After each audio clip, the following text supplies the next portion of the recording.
Hello guys, कैसे हैं आप सभी। उम्मीद करता हूं आप सभी काफी अच्छे होंगे। तो एपिसोड 2 की शुरुआत में हम यीशु के भाई को देखते हैं जो कि यीशु के पास आया हुआ होता है और वो यीशु से कहता है कि तुम्हें काम पर जाना चाहिए, तुम अभी तक क्यों सो रहे हो। जिस पर यीशु कहता है कि मैंने आपको पहले ही मना किया था, मैं पुलिस स्टेशन नहीं जाऊंगा। जिस पर यीशु का भाई सेंगजू कहता है कि क्या तुम सब चीजें अपने तरीके से करना चाहते हो, क्या तुम्हें हमारी रेपुटेशन का कोई ख्याल नहीं। जिस पर यीशु मना कर देता है और कहता है कि अब हम कोई फैमिली नहीं है, मैं नहीं जा सकता। अब यीशु बाहर आता है जहाँ उसे जंगहू बैठा दिखता है। वो जंगहू से पूछता है कि मेरा भाई सेंगजू कहाँ है। जिस पर जंगहू बताता है कि उसकी आज प्रेस कॉन्फ्रेंस होने वाली है और वो उस प्रेस कॉन्फ्रेंस में सबको बताने वाला है कि ये सब हमने झूठा नाटक रचा था, तुम पुलिस में कभी नहीं थे। हालांकि ये सब करने से सारी चीजें गड़बड़ा जाएंगी, तुम्हारे भाई को उसके पोजीशन से भी हटाया जा सकता है और तुम्हारे फादर को भी रिजाइन करना पड़ सकता है। और जंगहू कहता है कि तुम्हारे पास ये अच्छा मौका है सबकी नजरों में अच्छा दिखने का। खैर दोस्तों, इधर यीशु का भाई सेंगजू प्रेस कॉन्फ्रेंस में आ जाता है और वो ये सब अनाउंस करने ही वाला होता है, लेकिन इससे पहले वो अनाउंस करता कि तभी यीशु वहाँ पुलिस की वर्दी पहनकर पहुंच जाता है और सब कुछ संभाल लेता है। जिसके बाद यीशु अपने काम के बारे में मीडिया को बताता है कि मैं कैसे पुलिस वाला बना। हालांकि ये सारी बातें झूठी होती हैं। इसके बाद दोस्तों हमें वो सीन दिखाया जाता है जो हमने पहले एपिसोड के लास्ट में देखा था, जहाँ गंगहून और यीशु ने हाथ मिलाया था। जिसके बाद यीशु पुलिस स्टेशन में आता है जहाँ उसके साथ गंगहून और उसके साथी भी होते हैं। अब यीशु कहता है कि मेरी ड्रेस कहाँ पर है। जिस पर गंगू कहती है कि तुम्हें यहाँ पर आने की कोई जरूरत नहीं है, तुम्हें अपने घर रहना चाहिए। और गंगू का एक साथी भी कहता है कि ये तुम्हारे खेल का मैदान नहीं है। जिस पर यीशु कहता है कि तुम ये सब बातें क्यों कह रहे हो, मैं जब भी कोई काम करता हूँ तो पूरे मन से करता हूँ और अब मैं अपने घर पर नहीं जाने वाला। जिस पर गंगू कहती है कि ठीक है, लेकिन तुम जो कुछ भी यहाँ पर सुनते हो और देखते हो उसे अपने गेम की साइट पर अपलोड नहीं करोगे और हमारे काम के बीच में कभी भी दखलंदाजी मत करना, क्योंकि अगर तुमने हमारे काम के बीच में दखलंदाजी की तो तुम मारे भी जा सकते हो। और वो कहती है कि तुमने मीडिया वालों को ये क्यों कहा कि इन कैपिटल पुलिस वाले हैं। जिस पर यीशु वो रिपोर्ट देखता है और कहता है कि मैंने ऐसा कुछ नहीं कहा, ये मीडिया वाले भी पता नहीं क्या क्या लिख देते हैं। जिसके बाद गंगहू और यूनियन वहाँ से चले आते हैं। जाते समय यूनियन यीशु से कहता है कि तुम्हारी डेस्क वहाँ पर है, चलो बाद में फोटो लेते हैं। अब दोस्तों जैसे ही यीशु चेयर पर बैठता है तो वो नीचे गिर जाता है कि तभी जंगहू उसे उठाता है और कहता है कि मैं तुम्हारे लिए नई चेयर लेके आऊंगा। जिस पर यीशु कहता है कि ठीक है, पर मेरे लिए तुम कपड़े भी ले आना। खैर दोस्तों, अगले सीन में हमें गंगहू को दिखाया जाता है जिसके साथ यूनियन भी था। ये सभी चांगहू के पास आए हुए थे और यीशु को डेस्क ड्यूटी दिलवाने के लिए कहते हैं। जिस पर चांगहू कहता है कि हम ऐसा क्यों करें, और वैसे भी उसने अपराधी को पकड़ा है, तुमने नहीं पकड़ा, और वो तुम्हारी टीम में भी है, इसलिए तुम्हें उसको हैंडल करना चाहिए। जिस पर गंगहू कहती है कि पुलिस का काम कोई बच्चों का खेल नहीं है और उसे तो कुछ भी नहीं पता। जिस पर चांगहू कहता है कि ठीक है, फिर तुम सभी को सच बताओ कि तुमने क्या किया और अपने काम से रिजाइन दो। जिस पर गंगहू कहती है ठीक है, मैं उसे हैंडल कर लूंगी। अगले सीन में दोस्तों हमें यीशु की सौतेली माँ हीजा को दिखाया जाता है जिसके साथ उसके फादर योंगचुल भी होते हैं और साथ में उसका बड़ा भाई सेंगजू भी होता है। दोस्तों हीजा की बातों से पता चल रहा था कि वो यीशु को बिल्कुल भी लाइक नहीं करती है, लेकिन फिर भी वो कह रही थी कि मुझे यीशु की चिंता हो रही है। वो पहले तो परेशानियां खड़ा किया करता था, लेकिन अब वो पुलिस वाला बन गया है, अब पता नहीं क्या करेगा। वो हमारे बड़े बेटे सेंगजू की तरह क्यों नहीं है। जिस पर यीशु का बड़ा भाई सेंगजू कहता है कि आप चिंता ना करें, वो बहुत ही अच्छा काम करेगा। लेकिन यीशु के फादर योंगचिल कहते हैं कि हीजा बिल्कुल सही कह रही है, जब इलेक्शन हो जाए तो फिर उसे विदेश भेज देना, क्योंकि अगर मैं इलेक्शन जीत भी जाता हूँ तो भी वो मुझ पर बोझ ही होगा, इसलिए उसे विदेश ही भेज देना सही होगा। इधर हम गंगहू और यूनियन को देखते हैं। वो जैसे ही बाहर आते हैं तो वो देखते हैं कि सभी पुलिस वाले वहाँ खाना खा रहे थे और उनके साथ में जंगहू भी होता है जिसने ये सब किया था, क्योंकि ऐसा करने के लिए यीशु ने ही उसे कहा था। अब ये देखकर क्योंगजिन खाने की ओर दौड़ता है क्योंकि उसने ऐसा खाना कभी नहीं देखा होता और वो भी खाने में जुट जाता है। अब गंगहू यीशु के पास जाती है तो देखती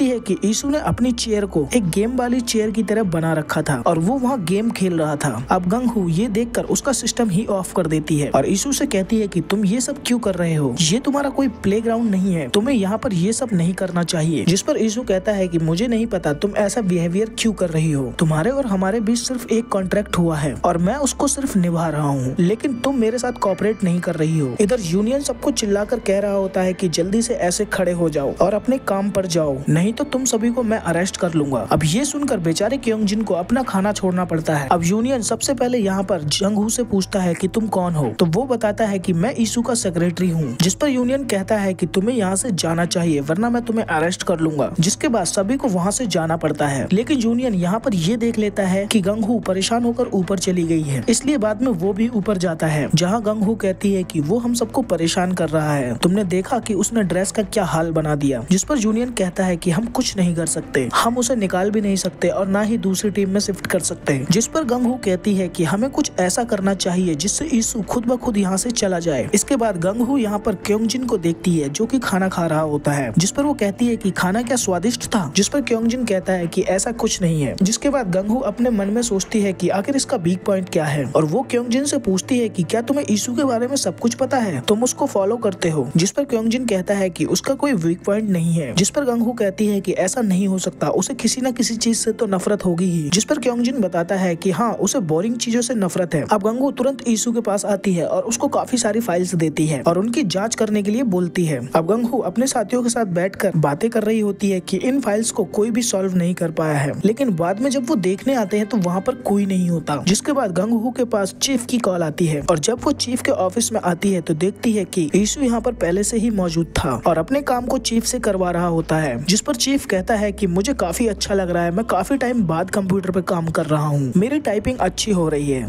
अब चीफ गंगहू से कहता है कि इसने मुझे काम सिखाने के लिए कहा था, लेकिन तुम्हें इसको गाइड करना चाहिए था। जिस पर गंगहू कहती है ठीक है, मैं समझ गई। जिसके बाद दोस्तों इनके पास एक रिपोर्ट आती है कि एक 70 साल का बूढ़ा आदमी गायब हो गया है। जिस पर गंगहू कहती है कि तुम्हें आना चाहिए। बाद में ये सब बाहर आते हैं और उस बूढ़े आदमी को ढूंढ रहे होते हैं, लेकिन ईसू अपने फॉलोअर्स का यूज करता है और उस बूढ़े आदमी की फोटो अपने सोशल मीडिया अकाउंट पर डाल देता है और साथ में ये भी कहता है कि जो इस बूढ़े आदमी को ढूंढेगा उसे एक वॉच मिलेगी। तभी हम वहाँ पर काफी सारे लोगों को देखते हैं जो उस बूढ़े आदमी को ढूंढ रहे थे। अब गंगहू और उसकी टीम को पता नहीं चलता कि ये सब यहाँ पर क्या कर रहे हैं कि तभी वहाँ पर एक आदमी अपनी बाइक से उस बूढ़े आदमी को बिठा कर ले आता है और ईसू तुरंत उनके पास पहुँचता है। अब दोस्तों गंगहू को बिल्कुल भी समझ में नहीं आ रहा था कि ये सब चल क्या रहा है, लेकिन बाद में यूनियन उसे दिखाता है कि ईसू ने इस बूढ़े आदमी की फोटो अपने सोशल मीडिया अकाउंट पर डाली थी और साथ में एक वॉच देने का वादा किया था। जिसके बाद दोस्तों सीन शिफ्ट होता है और हम देखते हैं कि ये सब अपने पुलिस स्टेशन में बैठे हुए होते हैं कि तभी वहाँ ईसू अपनी नेम प्लेट लेकर आता है और क्योंगजिन से पूछता है कि इनमें से कौन सी अच्छी है कि तभी यहाँ पर गंगहू भी आती है, जिस पर ईसू से गुड मॉर्निंग बोलता है। लेकिन तभी दोस्तों यूनियन के पास एक कॉल आता है और उसे बताया जाता है कि गंगा पॉइंट पर एक बॉडी मिली है। अब दोस्तों यहाँ पर सभी लोग जा रहे होते हैं कि गंगहू ईसू से कहती है कि तुम्हें भी यहाँ चलना चाहिए, लेकिन वो ईसू को अपनी गाड़ी में नहीं लेकर जाते बल्कि उसे दूसरी गाड़ी में आने के लिए बोलते हैं और गंगहू ईसू को बोलती है कि वहाँ टाइम से पहुँच जाना। जिसके बाद ईसू अपनी पर्सनल गाड़ी लेकर जाता है और इनसे पहले पहुँच जाता है। जिसके बाद हम उन सभी को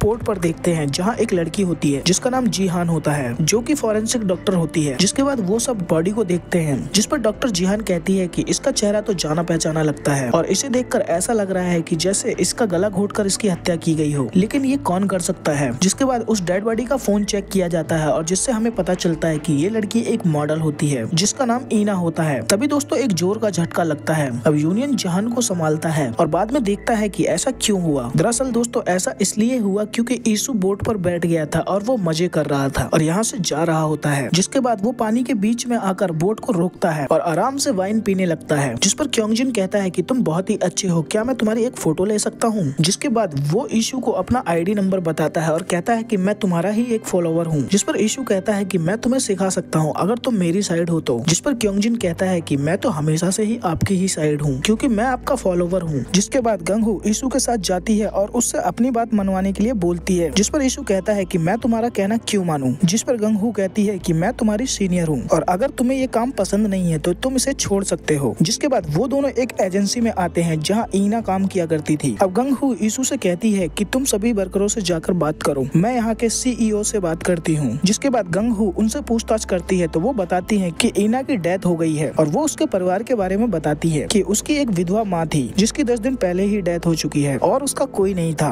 जिस पर गंगहू कहती है कि क्या तुमने उसके अंदर कुछ अजीब सा देखा। जिस पर वो मना कर देती है। जिसके बाद वो बाहर आती है तो देखती है कि ईशू वहाँ की मॉडल से बात कर रहा होता है। जिसके बाद वो गंगहू से कहता है कि मुझे कुछ मिला है। जिस पर गंगहू कहती है ठीक है, इसे तुम रिपोर्ट में दिखा देना। जिसके बाद गंगहू ईशू को अपने गाड़ी में नहीं आने देती और अकेली ही वहाँ से आ जाती है और वो फॉरेंसिक टीम के पास आती है जहाँ डॉक्टर जीहान बॉडी को देख रही होती है। अब ये सब देखकर गंगहू अपने घर आती है जहाँ उसके फादर वेंगजून होते हैं जो कि पहले पुलिस में ही जॉब किया करते थे, लेकिन कुछ रिश्वतखोरी जैसी वजह से उन्हें पुलिस की जॉब छोड़नी पड़ी थी। अब वो अपने घर में छोटे मोटे काम करते हैं। जिसके बाद गंगहू अपने फादर के साथ कुछ टाइम स्पेंड करती है जहाँ उसके फादर उससे पूछते हैं कि वो नया पुलिस वाला कैसा है। जिस पर गंगहू कहती है कि मैंने ऐसा इंसान कभी नहीं देखा, उसने तो पुलिस स्टेशन में कैटरिंग सर्विस वालों को भी बुला दिया था और सभी को खाना खिलाया और हद तो तब हो गई जब उसने अपनी सीट को गेमिंग सीट बना दिया। अब वो दोनों बात कर ही रहे होते हैं कि तभी गंगहू की माँ म्यूनसिक आती है। अब उसकी माँ एक लड़के का जिक्र करती है जो कि फॉरेंसिक लैब के अंदर ही ही काम करता है और वो अपनी बेटी गंगू को उसे डेट करने के लिए बोलती है, जिस पर गंगू झुंझलाते हुए कहती है कि मैं ये डेट जैसी चीजों पर अपना टाइम खराब नहीं करना चाहती, इससे अच्छा तो मैं अपराधी को पकड़ना पसंद करूंगी। इधर हमें रात में ईशु को दिखाया जाता है जिसके साथ एक इंसान और था। अब ईशु उस इंसान से कहता है कि पता नहीं सभी टीम वाले मेरे साथ ऐसा बिहेवियर क्यों करते हैं, मैं उन लोगों से तंग आ चुका हूँ, वो लोग मुझे बेवजह बाहर निकाल देना चाहते हैं। अब वो इंसान ईशु से कहता है कि शायद उन्हें तुमसे जलन होती होगी या डर लगता होगा क्योंकि पहले तुमने एक अपराधी को भी पकड़ा है, जिस पर ईशु को भी लगता है कि हाँ शायद ऐसा ही हो सकता है। इसलिए अगली सुबह वो फॉरेंसिक वाली जगह जल्दी ही पहुंच जाता है। इसके बाद में गंगू वहाँ आती है और ईशु से कहती है कि तुम यहाँ पर क्या कर रहे हो, जिस पर ईशु कहता है कि मैं यहाँ क्या करूँगा। इसके बाद वो अपना कार्ड दिखाता है और कहता है कि मैं एक पुलिस वाला हूँ, इसलिए मुझे भी यहाँ होना चाहिए। जिसके बाद वो दोनों डॉक्टर जिहान के पास जाते हैं। अब गंगू ईशु से कहती है कि तुमने इससे पहले किसी डेड बॉडी को नहीं देखा होगा, इसलिए तुम्हें बाहर ही रहना चाहिए। लेकिन ईशु नहीं मानता और वो डेड बॉडी के पास ही आ जाता है। अब फॉरेंसिक वाले कहते हैं कि क्या तुम जांच करना चाहोगे, तो ईशु हाँ बोल देता है और वो ईना की बॉडी को देखने लगता है कि तभी ईशु को एहसास होता है कि मुझे कुछ हो गया है और मैं पानी के अंदर हूँ। और तभी दोस्तों ईशु को यहाँ पर एक पैनिक अटैक आ जाता है और वो नीचे गिर जाता है। अब ये सब देखकर गंगू वहाँ तुरंत आती है और कहती है कि तुम्हें क्या हुआ, तुम ठीक तो हो। लेकिन दोस्तों ईशु ऐसा दिखा रहा था कि जैसे उसे कुछ नहीं हुआ, वो एकदम ठीक है। जिसके बाद दोस्तों जिहान बताती है कि इस डेड बॉडी पर किसी हथियार से वार हुआ है और इसे पानी के अंदर भी डुबोया गया था